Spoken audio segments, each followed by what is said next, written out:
الفقر والعادات والتقاليد والخوف من العنوسة عوامل تشجع على الزواج المبكر في اليمن. فتيات صغيرات يسلبن طفولتهن يدفعن حياتهن ثمنا لجهل الأهل بمخاطر الزواج في سن 8 أو 13.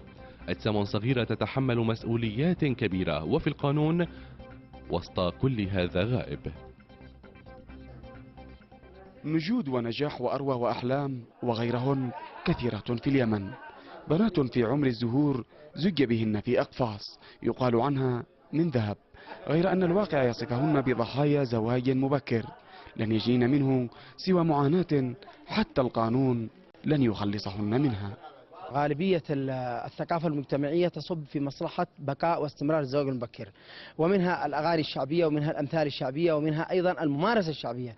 فيعني هناك كثير من الفنون الفلكلور الشعبي تشجع على زواج الصغيرة وتشجع على التعشق والعشق والتغزل بالصغيرات.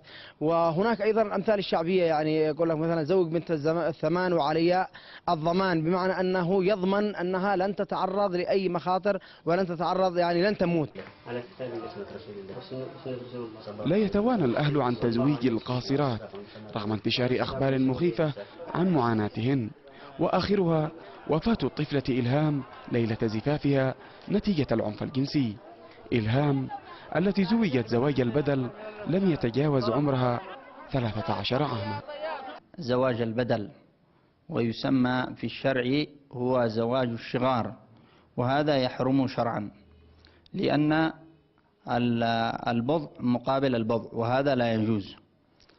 فإذا كان كل واحدة منهن لها مهرا مستقلا فهذا جائز، لكن هناك أضرار لهذا الزواج ينبغي للناس أن ينتبهوا له.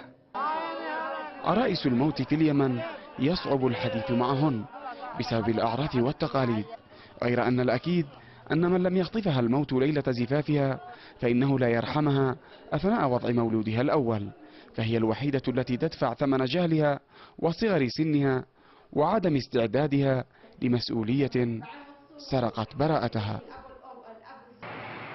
الفقر والعادات والتقاليد والخوف من العنوسة أسباب رفعت معدلات الزواج المبكر في اليمن إلى أكثر من 70%، وبالأخص في المناطق الريفية. نبيل اليوسفي، أخبار الآن، صنعاء.